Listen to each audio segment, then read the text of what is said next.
Hi there, Dr. Holly Rizzo here. Welcome back to our lecture series in pediatric dentistry. Today we'll be discussing space maintenance in pediatric dentistry.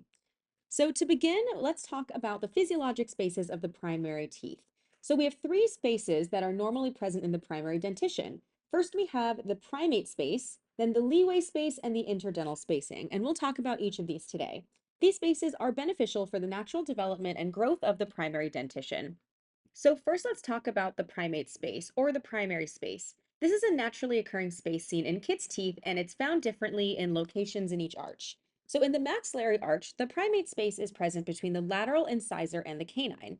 Conversely, on the mandibular arch, the primate space is found between the canine and the primary first molar.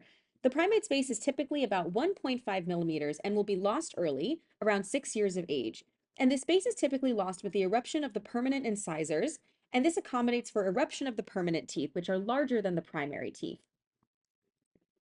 So a high yield topic on the dental boards involves the leeway space. So the leeway space refers to the difference between the sum of the mesiodistal crown widths of the primary canines and molars in the primary arch versus that of their successors, which are the permanent canines and premolars. So typically, the primary canine is thinner in mesiodistal dimension in comparison to its successor, the permanent canine, while the primary molars are wider than the permanent premolars. So this will result in this leeway space that's seen right here in blue in the permanent teeth. In the maxillary arch, this is usually around 0.9 to 1.5 millimeters per side, or 2.5 millimeters to 3 millimeters in the entire maxillary arch. If you want to memorize a single number for the maxillary arch, 1.5 millimeters per quadrant would be a great choice. So next, let's discuss the mandibular arch. So the leeway space measurements are slightly different in this arch. The average leeway space is about 1.7 to 2.5 millimeters per quadrant, with a total maximum of 5 millimeters of leeway space in the mandibular arch. Again, if you want to memorize a single number for the mandibular arch, 2.5 millimeters per quadrant is a good choice. Importantly, the leeway space will be lost at around 11 to 12 years of age with the late mesial shift. In the late mesial shift, the permanent second molars shift mesially to fill this space. The late mesial shift and migration of the permanent second molars is dependent on exfoliation of the primary second molars. For the board's exam, it's important to remember these numbers. Additionally, if you get questions about the leeway space, make sure you're checking if you're asked about the quadrant or the entire arch. Next, we have the interdental space. The interdental space can be defined as the space between anterior permanent teeth during development. This is considered a normal physiologic space and occurs as a result of arch expansion during growth. You may recognize the interdental space in some childhood photos of yourself, as this space is often known as the ugly duckling stage. The interdental space will typically close after the eruption of the maxillary canines, which occurs between 7 to 11 years old. If there's still a space between the maxillary central incisors, this would be referred to as a diastema and can be closed through orthodontics if the patient is interested. So we've discussed that there are naturally occurring dental spaces that occur during development. But what if these spaces are lost prematurely? There's several potential causes of this space loss that can lead to the need of a space maintainer, which we'll discuss next. So first we have premature tooth loss secondary to caries, pathology, trauma, or manifestation of a systemic disease. Proximal caries lesions can lead to interproximal enamel and dentin loss, which causes teeth to move closer together. And of course, we have congenitally missing teeth, which can cause space loss as well. So next we're going to discuss space maintainers. If a tooth is lost prematurely, there's the potential for permanent teeth to drift into this empty space, which would close it and cause loss of the arch perimeter, which is not good. This can cause issues such as crowding, loss of the available arch space, and improper positioning of the teeth. So space maintenance is an intervention that we can use to maintain these spaces and prevent shifting of permanent teeth after premature primary tooth loss. Space maintainers help to keep a child's teeth in the correct positioning. Additionally, appropriately timed maintenance of the existing arch space may reduce or eliminate the need for future orthodontic treatment. So here's some more of the common types of space maintainers that we'll be discussing. We have a band and loop appliance, a distal shoe, a Nance appliance, a transpalatal arch, and a lower lingual holding arch. So let's go through each of them and their respective indications. So the first type of space maintainer we'll discuss is the band and loop. A band and loop appliance is a stainless steel band placed around a molar with a stainless steel wire loop that extends to press against an anterior tooth. For the boards, it's important to know when to use each type of space maintainer. So the band and loop is typically used when to maintain space that was lost due to premature loss of primary molars unilaterally. If we're using a band and loop to maintain the space of a prematurely lost second primary molar, this means that the first molar has erupted. Maintaining the space will allow for proper first or second premolar eruption. The band and loop can also be used with bilateral loss of primary molars via two band and loop space maintainers on each side. However, typically a lower lingual holding arch in the mandible or a Nance appliance in the maxilla is used for bilateral loss of primary teeth. This is a nice segue into the Nance appliance, which is commonly used with premature bilateral loss of the maxillary primary teeth, such as the canine's first and second molars. In the Nance appliance, the bands are usually seated on the permanent first molars with a small acrylic button that rests against the palatal tissue with this appliance. Unfortunately, the acrylic button needs to be cleaned very well, or else it can cause palatal soft tissue irritation and inflammation. Next, let's move on to the lower lingual holding arch. So this is like a Nance appliance, but it's for the mandibular arch. This is a bilateral mandibular space maintainer that involves bands placed on the six-year molars connected to a lingual holding arch, which presses against the lingual surfaces of the mandibular teeth. Similar to the Nance appliance, this is indicated when one or more primary molars are missing from both sides of the arch. Importantly, the permanent first molars and lower incisors must have already been erupted. If the permanent incisors are not erupted, then the holding arch may cause interruptions with eruption of the teeth. The lower lingual holding arch will prevent the lower permanent molars from shifting forward, which may contribute to disturbances in permanent tooth eruption, such as blocking eruption or crowding. So it's important to remove this when the time is appropriate. The next appliance we'll discuss is the distal shoe.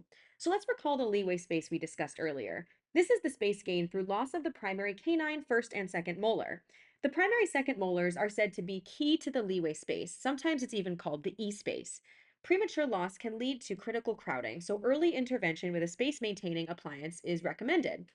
A distal shoe can be used when there's premature loss of a primary second molar before the eruption of the first permanent molar.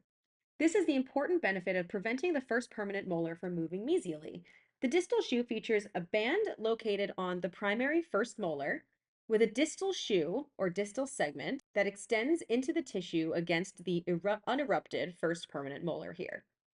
This is typically performed at the time of extraction of the E or the second primary molar. Finally, let's discuss the transpalatal arch. A transpalatal arch consists of two metal bands connected across the palate with a rigid wire. It's typically used for bilateral loss of primary maxillary first or second molars, or canines. One general note about space maintenance is that it's almost always indicated if we have early loss of the second primary molars, as the six-year molar can drift into the space easily. If the first primary molar is lost, but the six-year molars are in full occlusion, oftentimes space maintenance is not needed, but this is used on a case-by-case basis. Finally, let's discuss some examples of what we've learned today and practice. So this question asks, each of the following is considered a physiologic space seen in the primary dentition except one, and which is the exception? So take a moment to pause and think about this question. So let's go through some of the answer choices. Answer choice A refers to the leeway space. Recall that the leeway space refers to the difference between the sum of the mesiodistal crown widths of the primary canines and molars and that of their successors, which is the permanent canines and premolars. So this one is one of the physiologic spaces.